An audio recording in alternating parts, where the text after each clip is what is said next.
He sees me before he means to. The sun is melting into the glass of Sunset Boulevard, turning the skyline gold and unforgiving. Traffic hums in that restless way only Los Angeles can hum, impatient, self-absorbed, expensive. And there in the middle of it all, a car slows to a stop beneath my face. 10 stories high, eyes half closed, chin lifted, the words glowing beneath me. Peace and Prada. It still feels unreal even to me to be the object of attention instead of the casualty of it. My name is on the side of a building.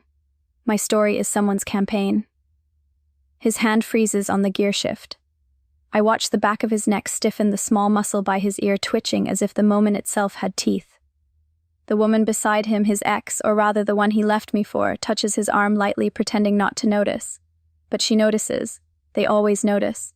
I sip my coffee, the last of it gone lukewarm, bitter, and calm. Behind the safety of my sunglasses, I don't blink. 2 months ago, he told me he needed space. Now he's choking on it. I remember that conversation, how he couldn't look me in the eye, how his words tripped over the sound of his suitcase wheels. "It's not you," he said, like the cowardly cliché he swore he'd never be. "I just need to find myself again." I didn't cry. I folded the towel he'd left on the bed. I nodded. I told him I hoped he found what he was looking for. I didn't tell him that I'd already started finding me. The first few nights were brutal, the silence too sharp, the bed too wide, the mirror too honest. I remember standing in front of it, staring at a woman who looked like she'd been erased from her own story. The kind of woman you forget in a crowded restaurant, in a shared photograph, in a man's selective memory. Now that woman looks down at him from a 10-story billboard, and he can't forget her even if he tries. The traffic light refuses to change. Red, red, red. Like the universe itself wants him to sit there and take it in. His car idles, polished, quiet, expensive, the kind of car we used to joke about being our someday purchase. Now it's just his gleaming under the shadow of my face. He shifts in his seat. The woman beside him finally says something, a small nervous laugh disguised as a question. He doesn't answer. His eyes stay on me. I take a slow breath, steady, measured. This isn't revenge. Not exactly. Revenge burns too fast, leaves smoke where power wants clarity. No, this is reclamation. This is narrative control. This is standing in the same city where I once begged for attention and realizing I am the spectacle now. I didn't plan for it to become a movement. When the first photo went live, that soft-lit image from the test shoot, my reflection half caught in glass, I thought maybe 20 people would see it. Maybe 30. I didn't expect 3 million. I didn't expect women writing to me saying he said the same thing to me too. I didn't expect to become an emblem for heartbreak that refused to rot quietly. Now, watching him through the cafe window, I feel nothing close to gloating. I feel something purer, stillness. Like the pause between 2 notes of a song you finally understand. The waitress passes by, refilling my water. She doesn't know me. Not really. But she glances toward the billboard and then back at me, connecting the dots. I see the flicker of recognition, the way her expression softens into admiration. "That's you, isn't it?" she says quietly. I smile. It used to be. Because the truth is, that version of me, the one staring down at the traffic in red silk and precision lighting, she's not entirely me anymore. She's armor. A projection. A ghost of survival that keeps the world from asking too many questions. The real me is smaller, quieter, learning peace one breath at a time. The car finally moves. He turns his head slightly, scanning the street like he's trying to find me. Maybe he senses I'm close, that the silence watching him has a pulse. But he doesn't see me. He only sees what I built. And that's the point. I wait until his car disappears into the glow of the next intersection before I reach into my bag. My fingers brush against the edge of the Prada frames, the same ones I wore the day he left. Back then they hid tears. Now they just reflect light. I slide them on, watching the billboard shimmer against the darkening sky. The golden hour is ending, but the power in the air feels endless. There's something almost holy about it, the way loss can be recycled into beauty, the way humiliation can be engineered into currency. People call it branding, but I call it balance. He took my confidence when he walked away. I rebuilt it in 4K resolution. Across the boulevard, his car merges into the blur of traffic, swallowed by the same city that once swallowed me. I whisper into the rim of my coffee cup a quiet toast to the woman I used to be. You wanted space. I took the skyline, and the light turns green. He says the words like he's rehearsed them. I just need some space, you know. Time to figure things out. The room doesn't move. The air thick with the scent of my jasmine candle folds in on itself. His suitcase leans against the doorway like a witness that's already made up its mind. I stand there, arms crossed, pretending the silk robe on my shoulders still means control. Space. I repeat, tasting it. What kind? Outer, emotional, astronomical. He laughs once, a short, guilty exhale. It's not about you. Of course it isn't. It never is. The first crack arrives in my voice before I feel it. You mean you want her? He flinches, and that's all the confirmation I need. The smallest muscle in his jaw tightens, the same one I used to kiss when he was nervous. I hate that I still notice. He doesn't deny it. He doesn't have to. His silence does all the heavy lifting. I walk to the window, same skyline that will one day hold my face, and pull the curtain aside. The city stares back, neon and indifferent. You'll find yourself with her, I ask quietly. Or lose yourself faster. He sighs, exasperated. Don't do that thing where you make everything poetic.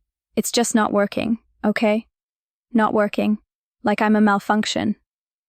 The robe slips off my shoulder. I don't fix it.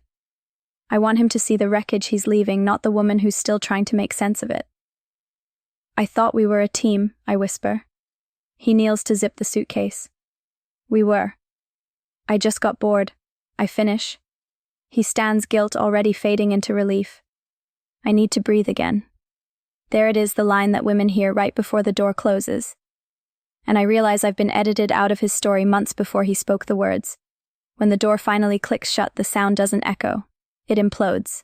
For a while I do all the textbook things, stare at the half-empty closet, scroll through photos I should delete, watch the ceiling until morning convinces me to eat. The world shrinks to apartment-size, coffee gone cold. The bed too polite, every corner whispering a version of his name. Then one night, I can't stand the silence. I tear open the drawer where he used to keep his watches and cufflinks. It smells like cedar and ego. Beneath the chaos, I find a small velvet box. Inside the ring he promised for someday. The stone catches the light, indifferent and perfect. Something shifts. Not grief, something colder, sharper. A flicker of refusal. I walk to the kitchen, set the ring on the counter, and stare at it under the harsh fluorescent light. It looks smaller here, powerless. Like him. That's when I remember something he used to say during our arguments.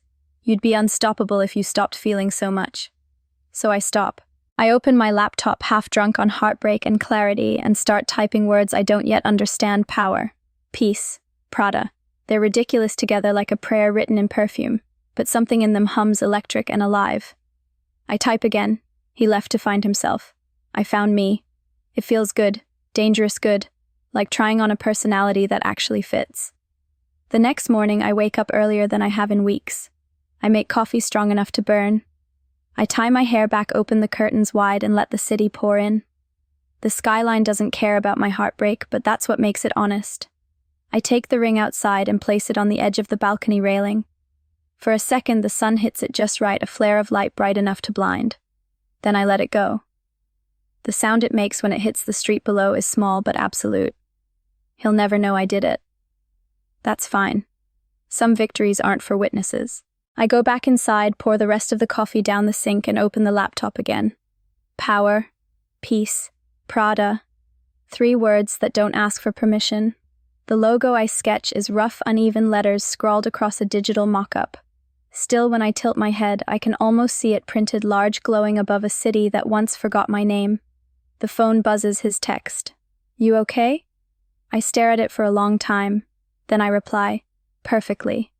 He types back a single heart emoji. I don't open it.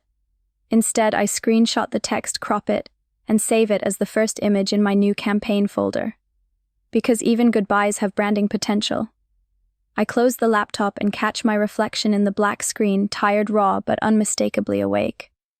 And for the first time since he walked out, I smile. Not because I'm over him. Because I finally understand the assignment. He needed space. I just needed a stage. Grief has a sound. For me, it's the low hum of my laptop at 3 a.m. The ring is gone. The apartment is quiet, and I'm sitting cross-legged on the floor with coffee number 3 cooling beside me. On the screen glows a half-finished deck titled Power, Peace, Prada.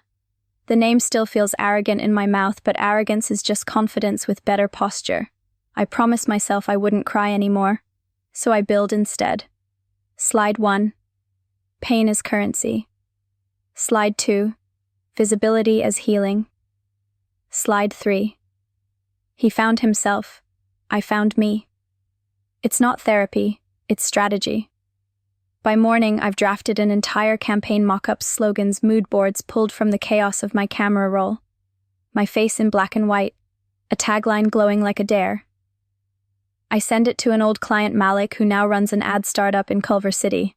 I add one line beneath the attachments: "You once said I should sell my truth." "Interested?" He replies before sunrise. "Come by." Noon. The office smells like espresso and ambition.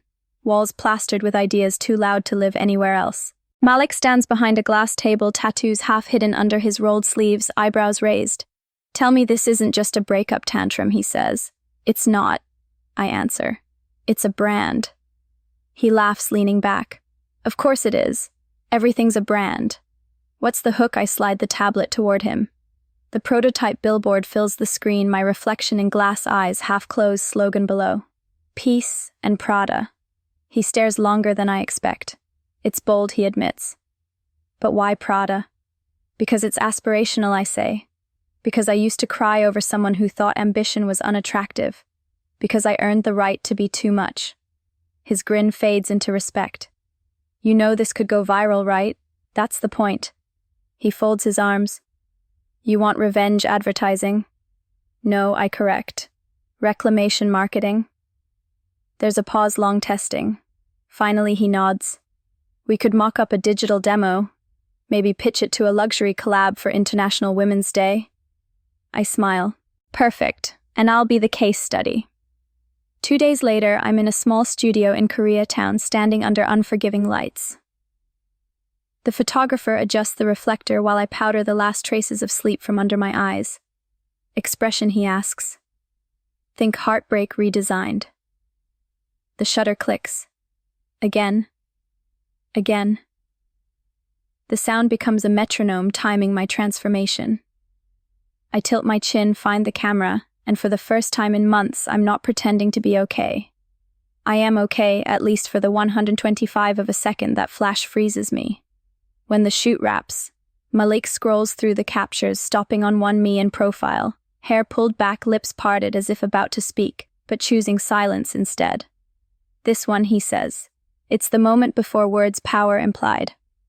That evening, he presents the concept to his partners over drinks in a rooftop bar overlooking Wilshire.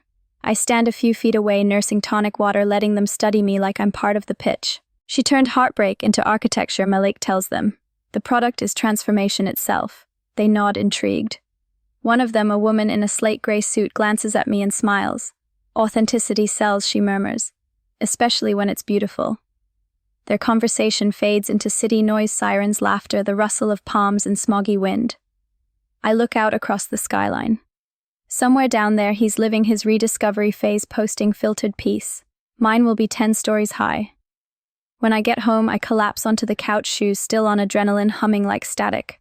The silence feels different tonight, not empty, just available. The email pings at 11:47 p.m. Loved the concept. Let's do a test run, one small digital billboard downtown. You in, I don't think? I just type, absolutely.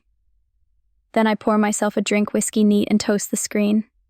I used to equate confidence with forgiveness, with swallowing pain gracefully. Now I understand it's simply deciding where to aim the light. Morning comes with possibility.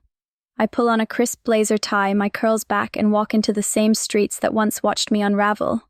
At the crosswalk, I catch my reflection in a storefront window, hair a little, wild, eyes alive. The city glints behind me like applause. For the first time, I don't look like the aftermath. I look like the origin story. When I reach Malik's office, he's already printing the first draft of the billboard. The image spills across the screen, my face against a charcoal backdrop, text clean and deliberate. "Deadline's tight," he says. "You sure you're ready for people to see this version of you?"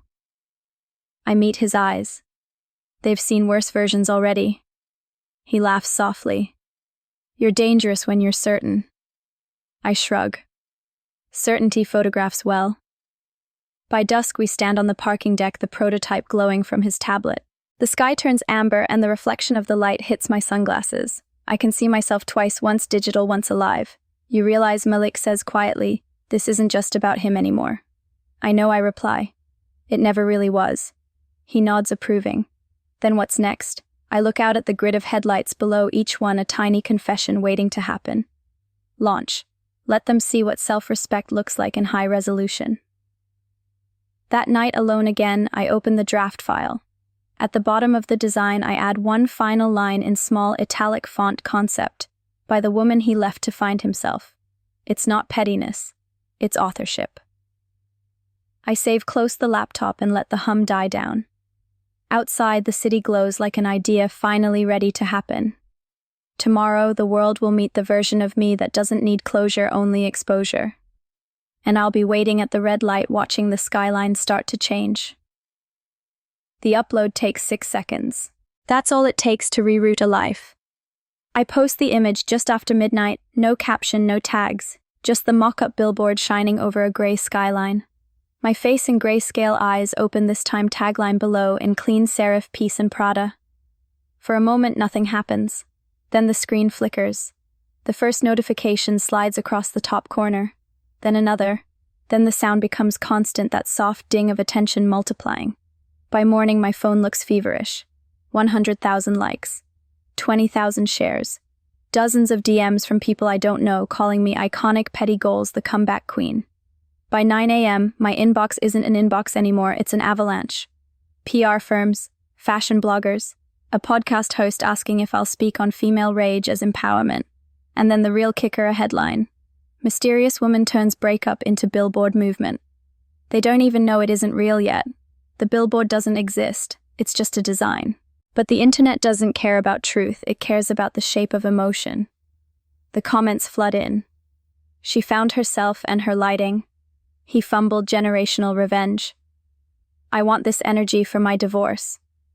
I scroll through them, half amused, half terrified. The story has legs, arms, teeth. It's sprinting faster than I can narrate. By noon, my name trends regionally. By 3 p.m., globally. Malik calls first.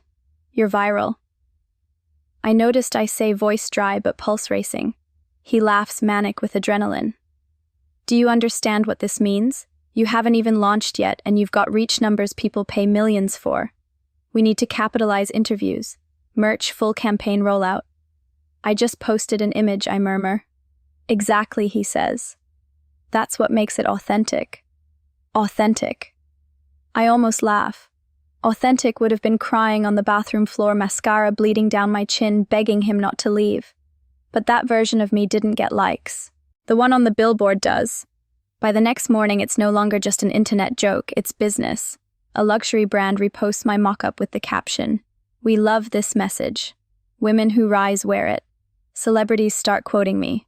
Somebody on TikTok turns my face into a slow-motion montage of empowerment clips. And just like that, "Peace and Prada" becomes shorthand for every woman who's been left and refused to disappear. I should be thrilled. Instead, I'm breathless, half out of body, half waiting for the backlash. It arrives by lunchtime. This is shallow feminism. She's exploiting pain for profit. Another narcissist with a ring light. For every compliment, there's a blade. Malik tells me not to read them, but of course I do. The words burn, but so does the exposure. Pain and power have the same temperature. By evening, paparazzi are outside the cafe where I work on my laptop. A reporter leans across the counter with a grin that's too rehearsed. "Did you really make the billboard to get back at your ex?" I smile slowly. "No, I made it to get back to myself." He writes it down like scripture. The next day, it's the pull quote on BuzzFeed. At first, I try to handle it gracefully, respond to messages, thank supporters, block the worst of the trolls. But somewhere between follower 50K and follower 300K, grace runs out of bandwidth. People start sending me stories, pictures of exes, captions quoting my tagline. Some wear mock Peace and Prada shirts. The brand isn't even real yet, but it's already alive. When Malik calls again, he's exhilarated. I've got investors. 2 fashion houses want to collaborate. They think you're the future of emotional branding. I let him talk while staring out the window. My reflection overlaps with a TV screen in the cafe, a gossip segment running my photo beside his. The ex who made it fashion. It hits me then how the narrative's outgrown me. I started this to rewrite a story, but the story's now writing itself. That night, the phone won't stop vibrating. I silence it, crawl into bed, and stare at the ceiling. The room is full of glow, the echo of screens, the pulse of attention. I wonder if he's seen it yet. I know he has. Because somewhere around 2 a.m. the message arrives. You didn't have to do all this. No punctuation. Classic him, always careful not to look defensive even while begging for control. I type back, neither did you. Then I block him, not out of anger but logistics. There's no space for him in this algorithm anymore. The next morning I wake to sunlight cutting across the room, golden and merciless. The world's still watching. The follower count is obscene. People are debating my existence like I'm a case study, a product, a provocation. I open my laptop and stare at the screen, my digital billboard glowing in high resolution. It's no longer just a joke. It's my armor, my currency. And in the corner of the frame, tiny against the massive design, I notice something I hadn't before, a reflection of the city lights beneath the slogan. They look like embers, thousands of small fires burning at once. Maybe that's what this is. Not revenge. Not branding. A collective combustion, grief set ablaze and reimagined as light. Malik calls again. The physical billboard's approved. Downtown. You ready? I close the laptop and exhale. Ready isn't the word. There's no word for turning pain into skyline architecture. But I smile anyway. Let's set it on fire. The billboard goes live at 6:03 p.m. By 6:04, there's a crowd. We rented a small corner of downtown for what Malik called a controlled reveal.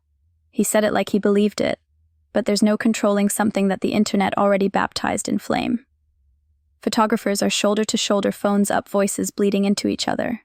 She's here. Look this way, over here. The sidewalk thrums under my heels. Somewhere behind the wall of flashes, a DJ plays something bass heavy and glossy. I don't recognize my own name echoing from their mouths. It sounds foreign, like it belongs to the woman on the screen above us, the one staring down from 10 stories high in monochrome power. Peace and Prada. The letters blaze in clean white light, slicing through dusk like confession through silence. Malik grins beside me, phone in hand, live streaming. Say something for the feed. I raise the mic, unplanned, unscripted. The crowd quiets. This isn't revenge, I start, voice steadier than I feel. This is visibility. This is what it looks like when a woman refuses to disappear quietly. The applause is immediate, chaotic. I catch flashes of faces in the light. Women smiling, men pretending not to stare too long. Influencers holding their phones high, capturing me like I'm a phenomenon instead of a person. For a moment, I play along. I tilt my chin toward the billboard, let the cameras eat the pose. Inside, I'm dizzy, not from nerves, but from the sheer size of it all. My heartbreak now has architecture. My silence has voltage. Malik whispers near my ear, "You're trending again." I laugh softly. Still or again? Both. From the corner of my eye, I catch a movement that doesn't fit the rhythm of celebration, a figure standing still, hands in pockets, watching. He's here. I almost don't believe it, but I'd recognize that posture anywhere. The slight lean on one leg, the way his head tilts when he's trying to stay unreadable. The woman beside him, the same ex he left me for, is visibly uncomfortable, clutching her bag like it's armor. I don't move toward him. I don't need to. The billboard does it for me. He looks up. Our eyes meet, or rather his eyes find my reflection 10 stories above him.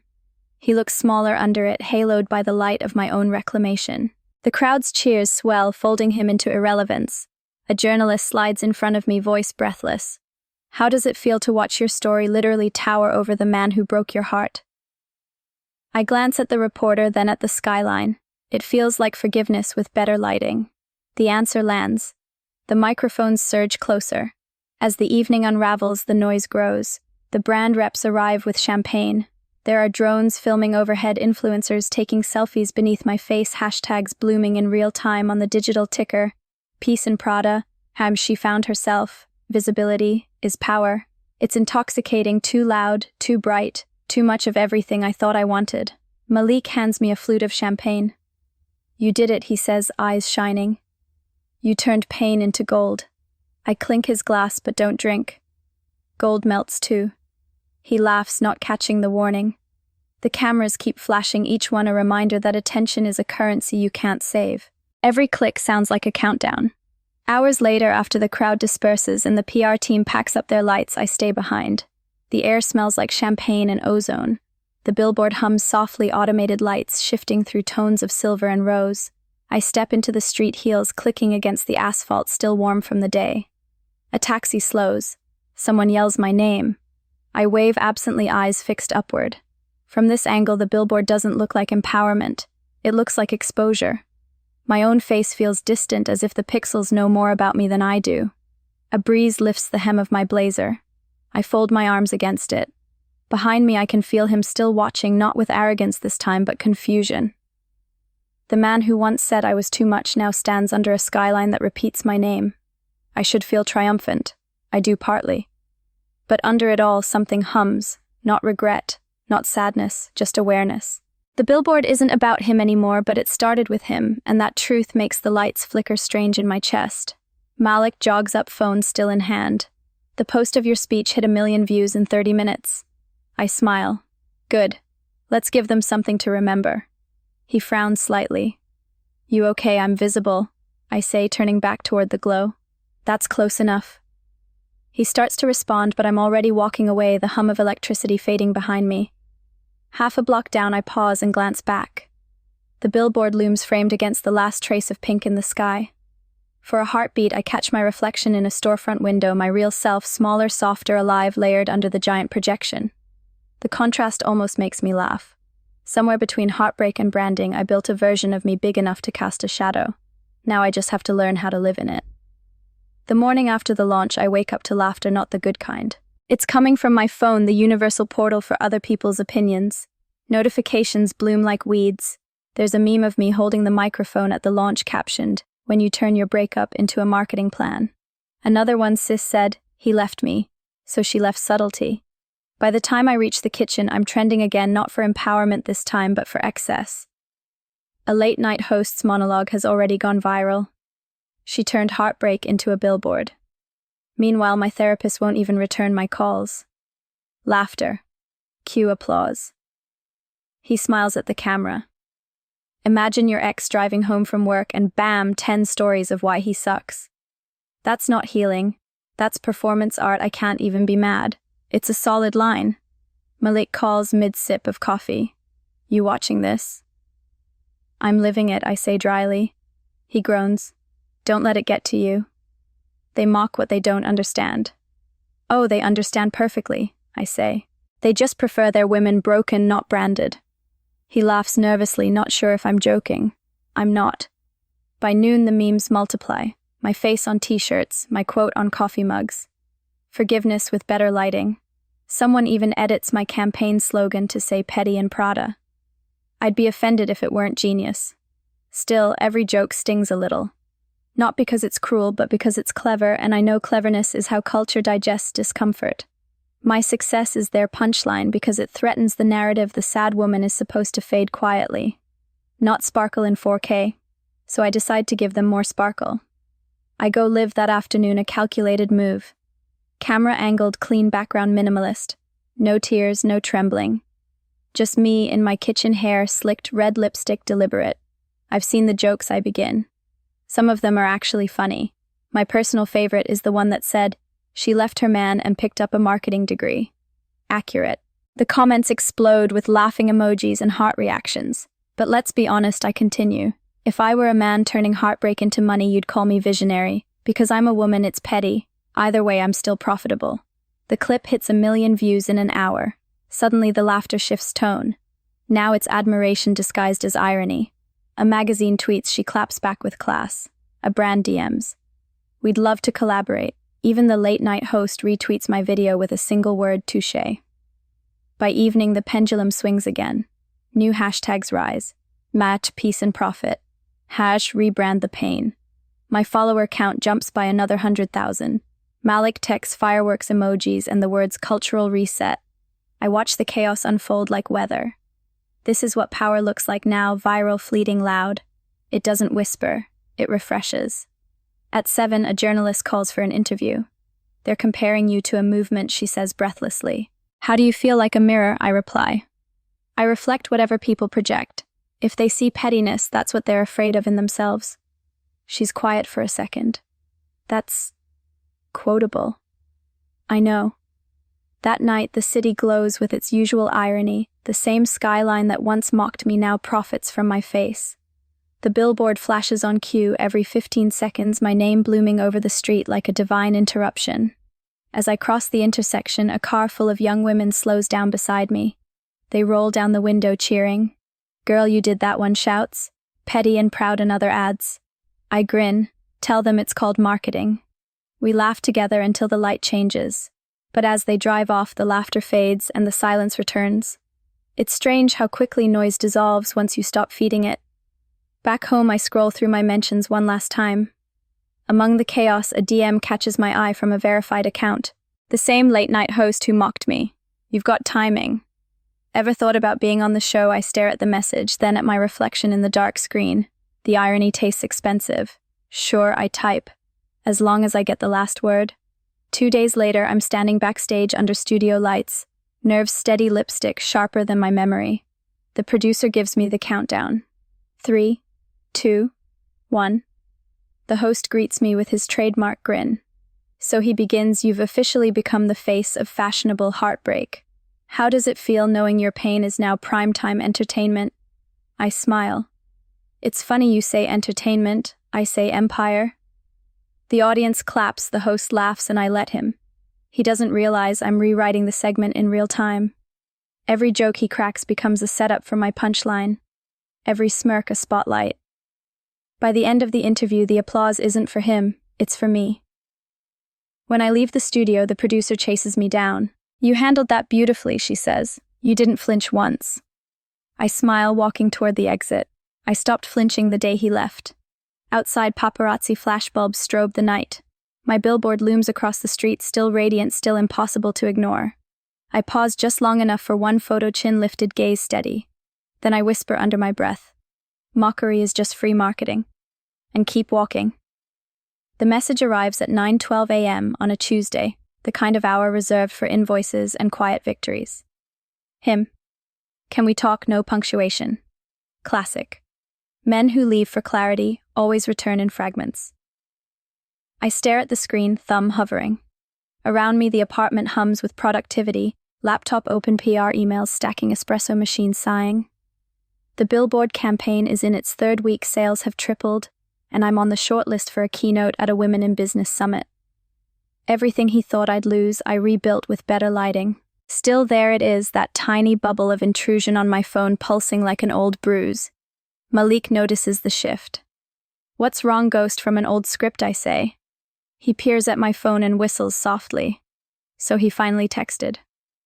Predictable, I reply. Men always circle back when the spotlight changes direction. You gonna answer? I already have.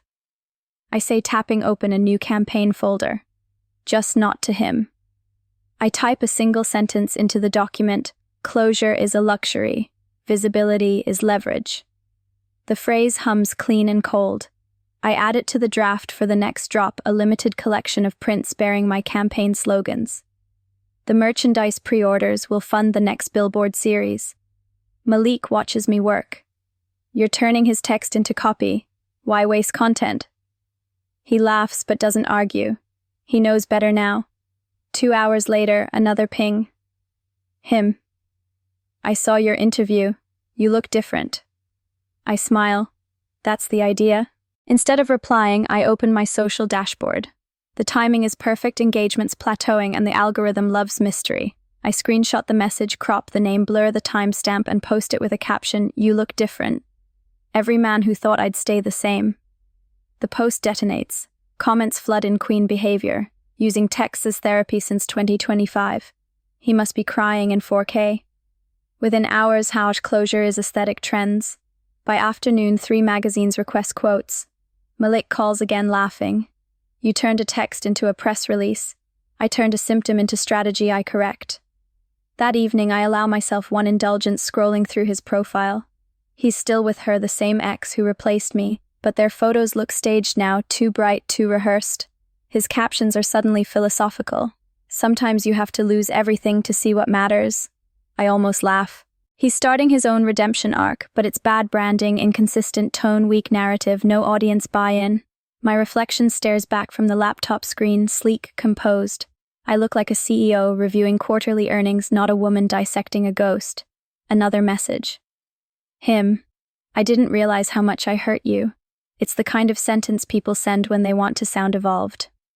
I copy it into my notes app under a new heading, Content Mail Apologies. It'll be useful later. Malik texts from the next room strategy meeting in 15. You good always, I reply. When I step into the meeting, the room is full of designers and PR partners discussing expansion. They want to push Peace and Prada into international markets. We'll need fresh visuals, one suggests. Maybe show a new angle, evolution, not revenge. Evolution is revenge, I say. The room goes quiet, then nods collectively. After the meeting, I send one text back to him, the only one. Me, you found yourself, remember. Stay there. No punctuation, just symmetry. Then I archive the thread. Not delete receipts, our valuable assets. The next morning I wake early, instinct sharp. The sky is pale gold, the kind of light that flatters everything except guilt. I brew coffee, check analytics, and smile at the new article trending on my feed. She turned his text into a tagline. The piece praises my marketing genius and modern detachment.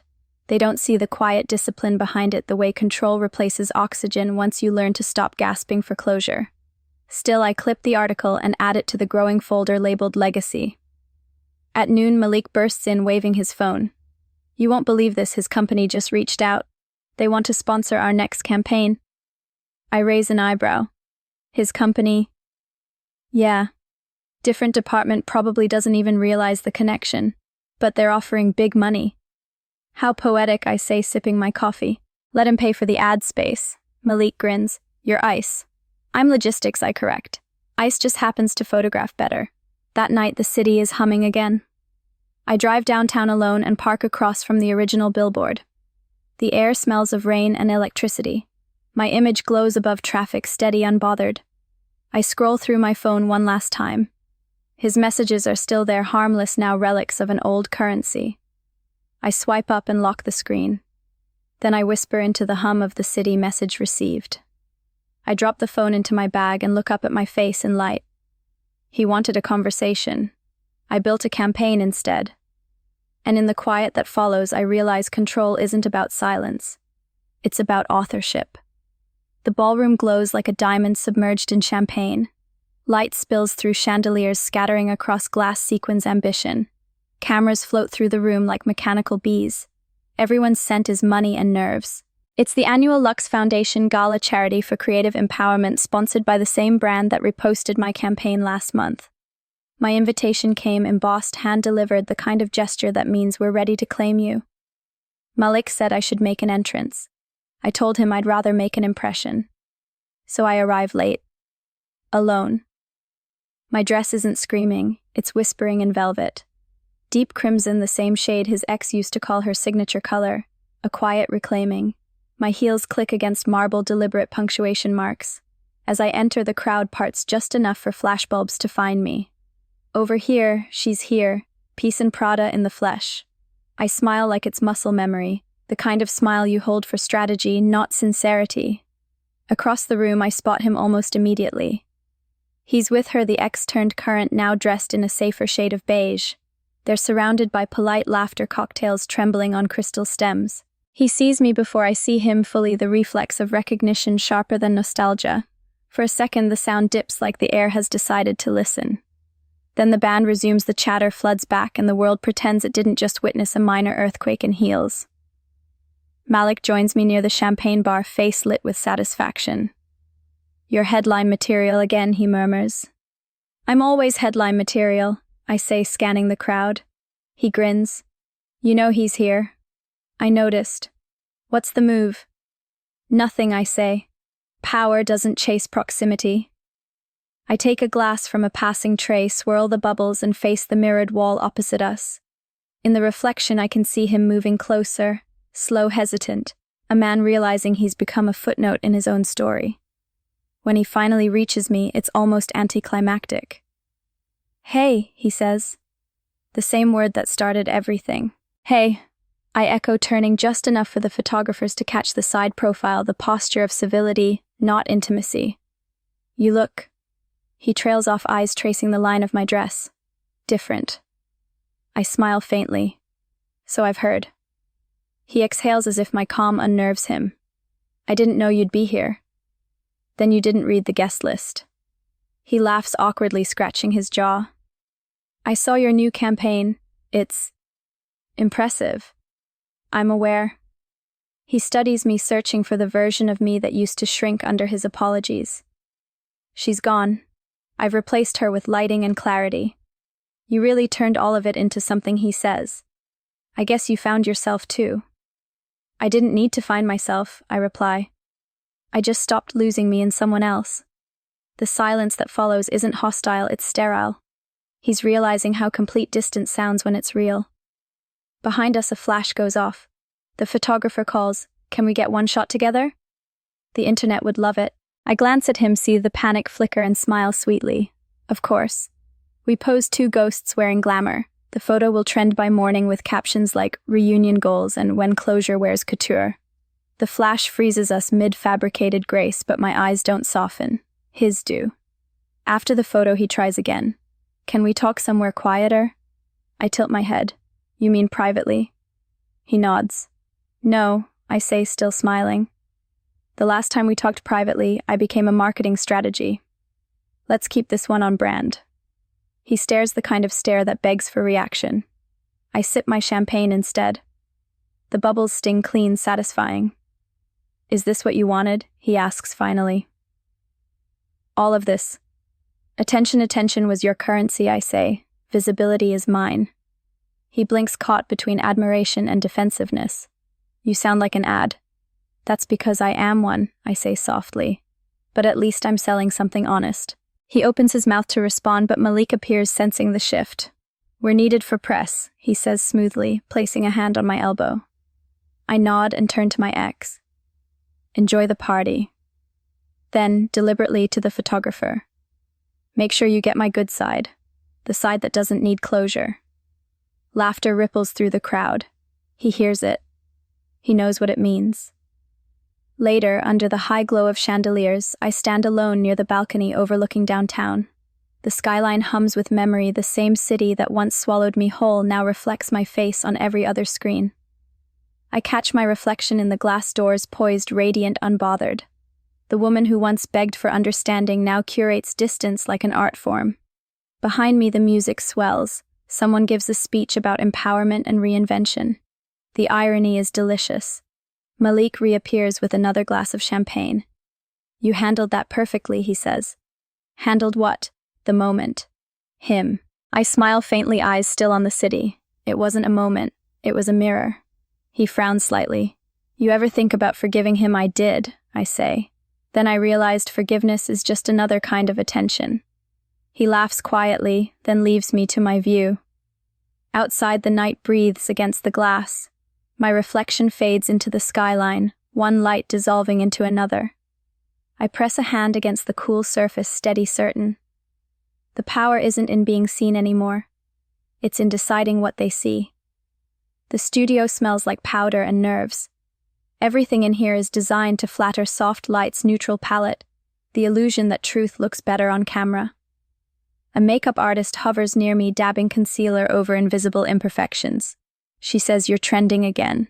I reply, dry but polite. Malik is pacing near the producer's desk, whispering logistics into his phone. He glances at me with the expression of a man managing a volcano, equal parts pride and fear. "Remember," he says, "keep it tight. They want quotable empowerment, not philosophy. They'll get what I decide to give." He exhales, half a smile. "That's what I'm afraid of." The floor manager signals. A red light blinks. 3, 2, 1. And then the game begins. The interviewer greets me with teeth too white to be trustworthy. Her voice slides through practiced empathy. We're here with the woman who turned heartbreak into an empire, the founder of Peace and Prada, the billboard that became a movement. Thank you for being here. My pleasure, I say smoothly, the practiced cadence of someone who's been in too many rooms full of applause. She tilts her head. You've become a symbol of modern empowerment, but some people say your campaign commercializes pain. What do you say to them? I smile, small, deliberate. Everything commercializes pain. I just decided to own the rights to mine. The audience laughs, half in admiration, half discomfort. She blinks, recalibrates. So this was never about revenge. It was never about him, I say, folding my hands. It was about authorship. Women are always being written about. I decided to write myself. Beautifully put, she says, smiling for the camera, but her eyes narrow, calculating. Still, critics call it performative, that your calm, your confidence are just another mask. Of course it's performative, I say. Confidence is performance until it becomes habit. That earns a murmur from the crew. I can feel Malik off stage trying not to grin. The interviewer leans in. You're very controlled. Were you always this composed? No, I answer simply. Once I mistook vulnerability for currency. Turns out composure converts better. She hesitates just a second too long, then smiles to recover.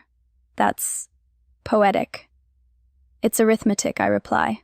Pain multiplies when you leave it unchecked. I prefer to calculate. We break for commercial. Malik brings me water. You're rewriting the interview in real time, he whispers. Good, I say. I'm allergic to narratives I don't own. When the cameras resume, the tone has shifted. She's not smiling as easily. Let's talk about your ex, she says, almost too casually. He's given a few statements, said he wishes you well, that he's proud of what you've done. I take a slow breath. That's kind of him. Would you ever consider reconnecting professionally or personally? She blinks. Either. Professionally, perhaps, I say. He seems skilled at making women visible. The audience laughs this time openly. She blushes slightly. You're very good at this. I've had practice, I say. Every woman learns how to manage perception. I just monetized it. When the interview wraps, applause fills the room, polite, heavy with approval. The host shakes my hand. That was brilliant, she says. It was branding, I correct softly and walk off stage. Malik catches up with me in the hallway, breathless. You just went viral again. You killed it. I prefer authored it, I say, slipping into my coat.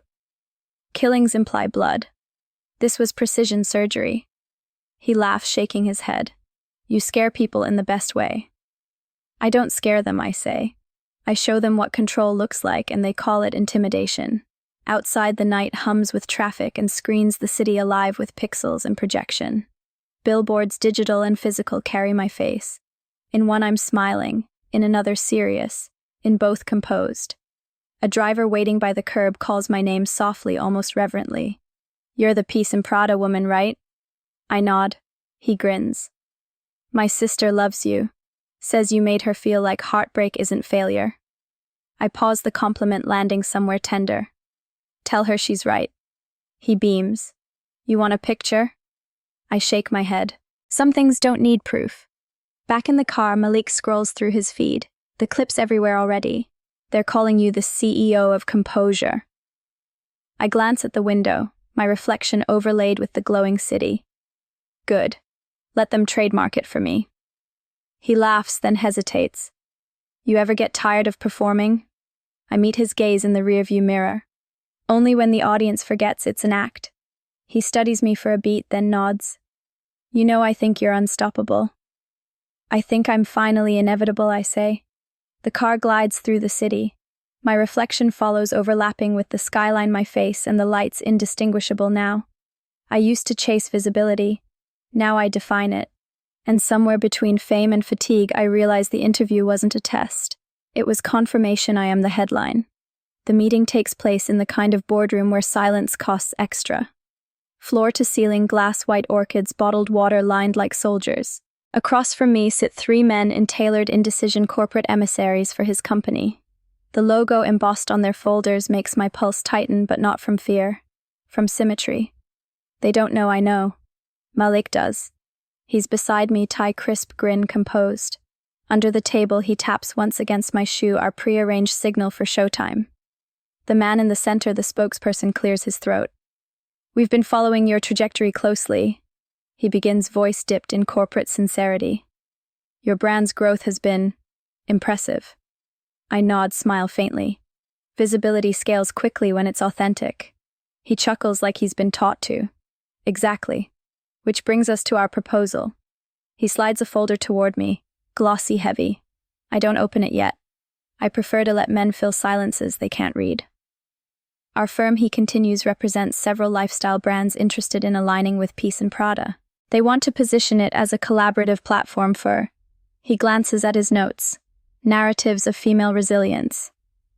The phrase sounds like it was written by a focus group afraid of women. I rest my hands on the table. And your firm is, he names it, the name that used to appear on his business cards. My ex's company. Malik glances at me, waiting. I don't blink. I say evenly, you're offering partnership. He smiles, relieved that I'm not storming out. Exactly. We think your message could reach a much wider audience with our resources. How generous, I murmur. And what would that cost? A controlling share, naturally, he says, as if it's obvious. 51% equity. You'd stay creative director, of course. The face, the voice, the puppet. I finish for him. He freezes, smile stiffening. Not at all. We see this as collaboration. I finally open the folder. The proposal gleams with the language of exploitation, synergy, expansion, scalability. The numbers are impressive, strategic, insulting. Malik whispers, we could play this. I intend to, I reply. 2 hours later, the same men are sitting across from me again, this time on a live-streamed panel hosted by Forbes Women in Power. My suggestion, of course. Transparency builds trust, I'd said. They agreed too quickly. The moderator smiles into the camera. We're here today to discuss partnership empowerment and the intersection of business and narrative. Joining us, the founder of Peace and Prada and the representatives from Helios Brands. The same 3 men adjust their ties, unaware they're walking into choreography. The moderator turns to me. Your campaign redefined how women turn pain into purpose. How do you decide whom to collaborate with integrity, I say? Alignment. The usual. Would that include major corporate investors? I smile. Only if they understand the value of autonomy. The camera pans briefly to the men. The audience, live and virtual, murmurs approval. The spokesman clears his throat, eager to recover control. Helios believes in creative freedom.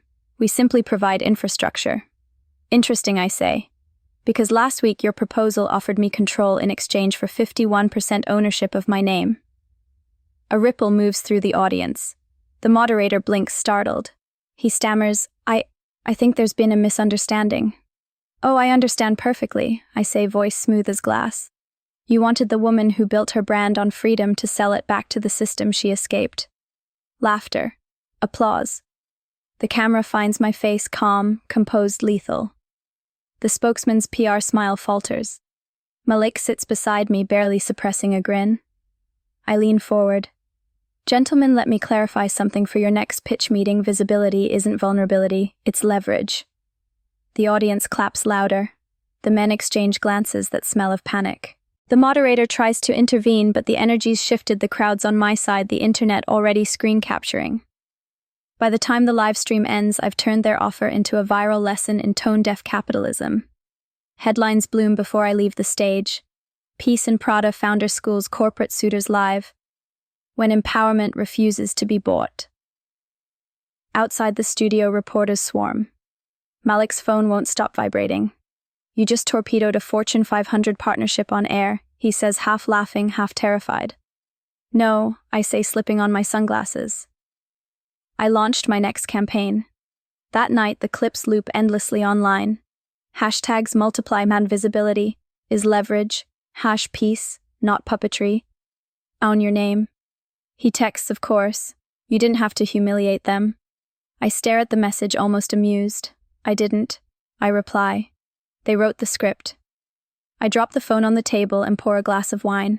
Outside, the skyline gleams with a new billboard, the first of the expansion series, already up faster than planned.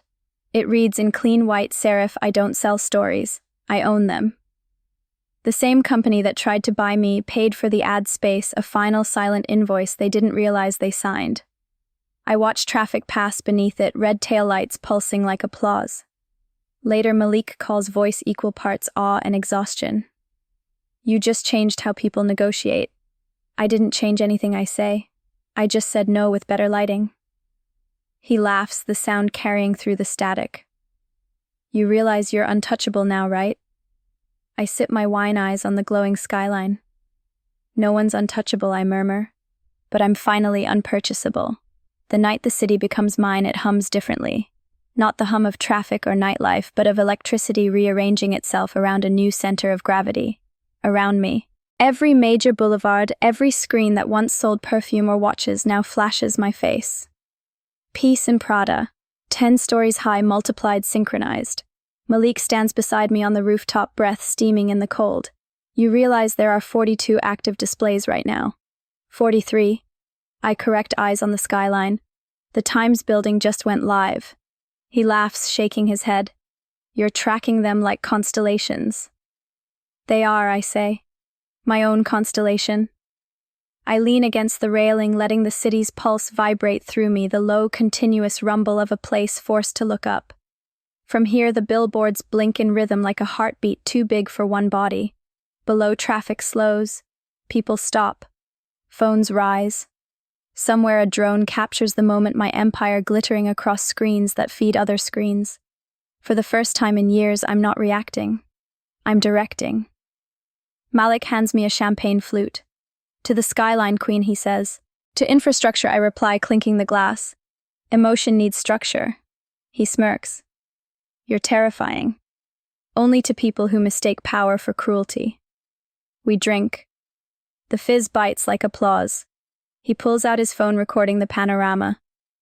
"We did it," he murmurs. "From one mock-up to a global takeover." I glance at him. "No. We orchestrated it. There's a difference." He grins. "And what's next?" "You gonna rename the city?" "Not yet," I say, "but I'll decide which parts of it get light." The rooftop door opens. A team of assistants spills out. Photographers, stylists, PR managers, all trailing excitement and designer coats. "Press wants a quote for the midnight article," one says. "They're calling it the Peace in Prada illumination." I smile. Tell them light doesn't ask for permission. They laugh like it's witty. It isn't. It's the truth. As they scatter to take photos, I walk toward the edge of the rooftop. My dress ripples in the wind, silk flashing crimson beneath the spotlights. From this height, the world looks orderly, traffic choreographed, chaos tamed. Every billboard a monument to control. I think about him briefly, the man who left to find himself. Somewhere down there, he's probably driving home, trapped in red lights that glow beneath my name. The thought makes me smile. Not vindictive, just factual, like gravity. A notification buzzes on my phone, global launch trending in 38 countries. I scroll through the feed. The hashtags roll like prayers. Hashtag peace in Prada, hash visibility, is power, hash skyline takeover. Celebrities repost my campaign, captioning it with words like iconic and reclaiming the narrative. News outlets pick it up. Billboard queen redefines feminine power. Heartbreak as architecture, the woman who lit a city. Each headline feels like oxygen. I read them out loud, one after another, just to hear how they sound. Malik watches, half amused, half concerned. "You're drunk on it," he says softly. "Shouldn't I be?" I reply. "We built an empire out of exit wounds. Empires fall," he says. "So do kings," I remind him. He doesn't argue. The photographer waves me into position for the official press shot. Just one smile, something triumphant. I laugh under my breath. I don't smile for the camera. The city's already doing it for me. Still, I pose, chin-high, hair moving with the wind, skyline blazing behind me. For a second, the flash merges with the billboard glow and I disappear into the light. When my eyes adjust, I feel untouchable, less woman, more myth. The assistants clap. Malik shakes his head, grinning. "You're gonna break the internet again." "Let it," I say. I'm done fitting inside it. Later, after everyone leaves, I stay on the rooftop alone. The air is crisp, metallic. The champagne buzz has softened into something steadier, a hum beneath the skin. I sit on the ledge, legs crossed, heels dangling over the city. Below me, traffic streams like veins of light feeding the glowing skyline. My name pulses from building to building. I whisper it once, testing the sound. It echoes back through the canyon of glass. Every mistake, every heartbreak, every late-night tear feels converted into architecture. Regret turned to infrastructure. Somewhere deep down, I know this won't last forever. Lights dim, trends fade, algorithms move on. But tonight, permanence feels possible. I lift my glass again, a private toast to the woman who refused to stay small. To the skyline, I whisper. To reclamation. My phone vibrates once more. Malik again. Malik, congratulations. Citywide coverage just hit 2.4 million views. You broke every metric. I text back one line. Metrics are mortal.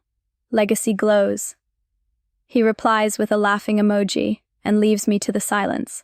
I turn back to the city, tracing the light from billboard to billboard until the reflections blur.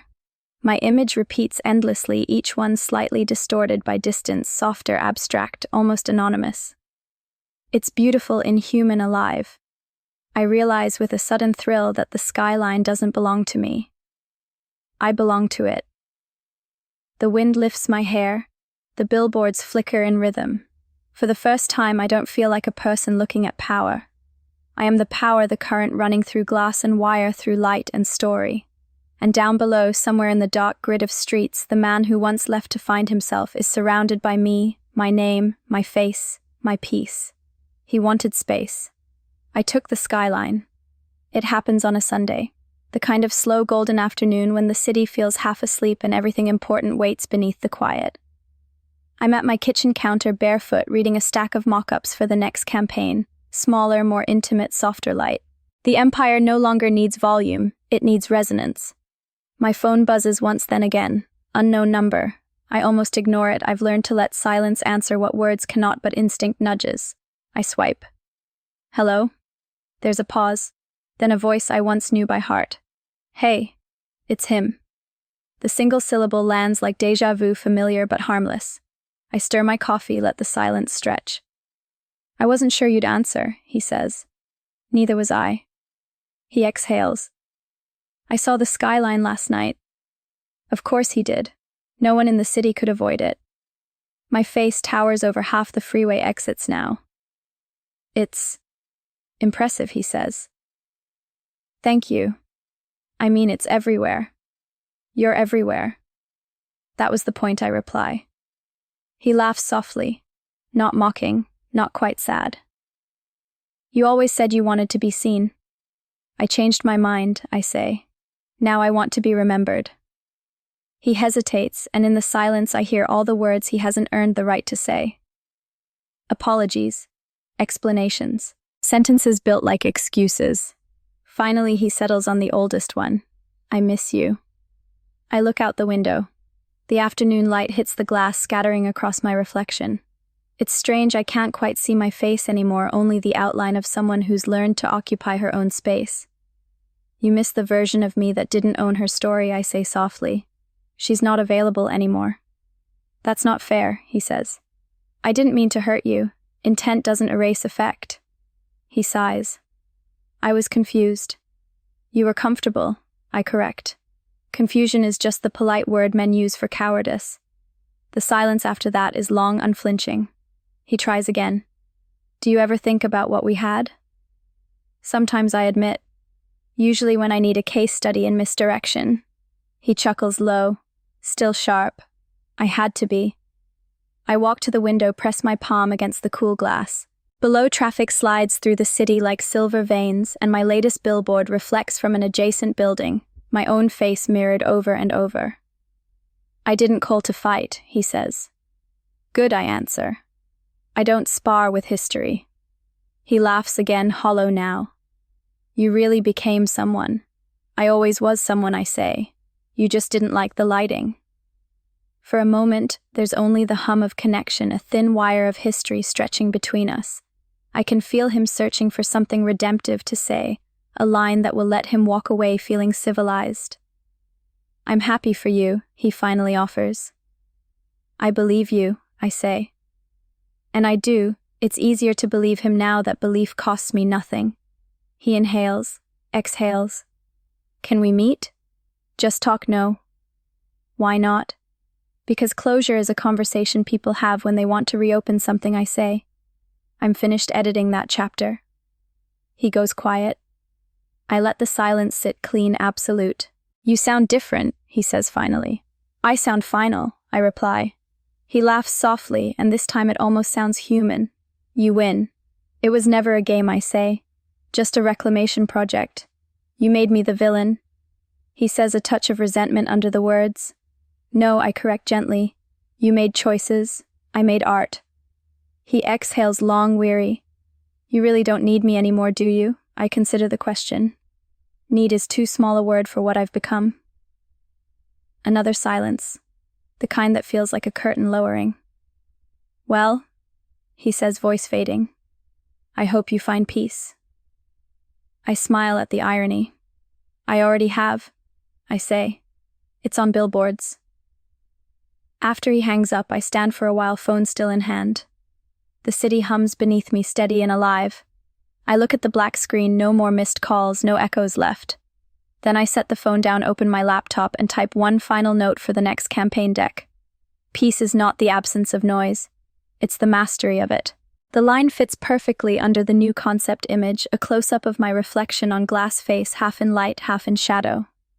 Malik texts a minute later. Everything okay, I reply. Everything aligned. When dusk settles, I step onto the balcony. The skyline flickers to life again, my billboards glowing one by one like a heartbeat syncing with mine. Somewhere out there he's watching, maybe even smiling. But the power dynamic is irreversible now, not because I silenced him, but because I no longer need to speak to be heard. The city listens for me. I raise my glass toward the horizon, toasting the reflection of my own clarity. And as the last bit of sunlight bleeds into neon, I whisper to him, to myself, to the story now closed, endings are just well-timed branding. It's strange how silence hums when you finally win. The city glows beneath me, not shouting, not chaotic, just pulsing like a living heart. My billboards still crown the skyline, though they've shifted. No more slogans, no more sharp declarations.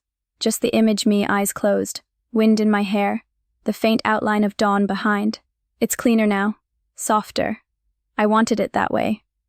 I'm on the same rooftop where everything began, but it feels unrecognizable.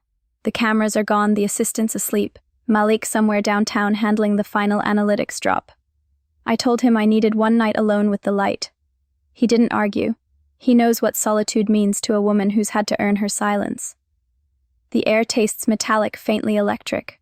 I can hear the low thrum of generators feeding the digital displays, the faint buzz that means visibility still costs voltage. Below, the streets move like veins. Every car that passes catches a glimpse of my face, the face that built an empire out of humiliation and turned it into currency. And yet standing here I feel something quieter. Not pride, not exhaustion, just awareness. When I close my eyes, I can still see his name glowing on my phone the way the word hey once carried gravity. Now it's nothing, a loose syllable drifting in memory. He's probably out there somewhere, maybe even driving under one of these lights. Maybe even smiling, pretending he was part of it somehow. That's the thing about visibility, everyone thinks they contributed. But this empire was born in silence, not applause. I take a slow breath and walk to the edge of the rooftop. The wind pushes against me, playful but cold. My reflection flickers in the glass facade opposite, multiplied a dozen times my own ghost audience. I raise my glass of champagne and toast the night, to the version of me who thought heartbreak was an ending. The reflection toasts back. Somewhere below, a group of girls points up their phones out. They're laughing, shouting my name, voices carrying like confetti. I wave down at them, and for a moment I feel a strange ache, not sadness exactly, but the weight of becoming an idea for other people. I built an image too perfect to live inside. Malik's text comes through. You're trending globally again. Times Square just installed the wraparound. I smile, type back, let it glow. Then I set the phone down, letting it buzz itself into silence. Across the skyline, the new wraparound ad rotates into view, my image larger than physics should allow, surrounded by a faint halo of white light. Beneath it, the latest tagline, "The light doesn't need an audience." It's the final message of the campaign. My farewell without farewell.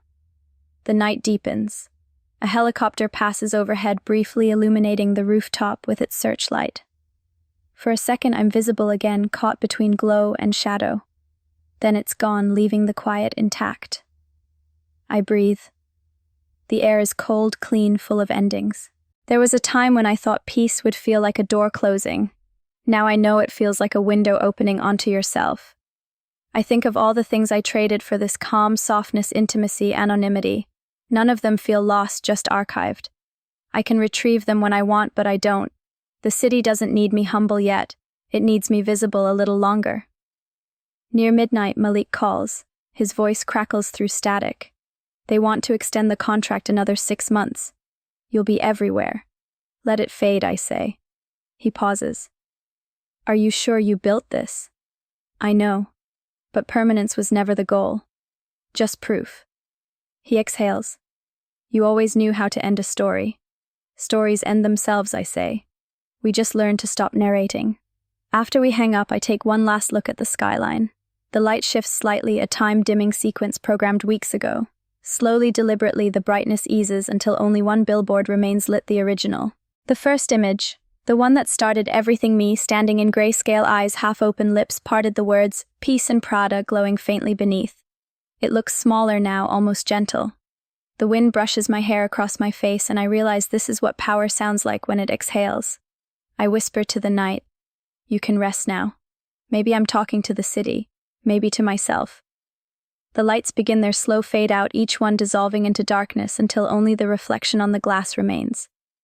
My face disappears piece by piece, forehead, eyes, mouth, light by light, until the skyline is just buildings again, ordinary and breathing. And in that quiet, I feel the strangest relief. The story didn't end in revenge or romance or applause. It ended in equilibrium. I pick up my coat, sling it over my shoulder, and walk toward the stairwell. Behind me, the last billboard flickers once, then settles, a soft hum in the distance. The city resumes its regular rhythm, unburdened. At the corner of my vision, the reflection still glows faintly, my ghost in light, and then even that fades. When the elevator doors close, I see my reflection again, smaller this time, just me. No empire, no campaign, no audience. And it's enough. For the first time in a long while, I don't feel watched. I feel witnessed. There's a difference. The city hums, the world spins, and peace finally stops needing capital letters.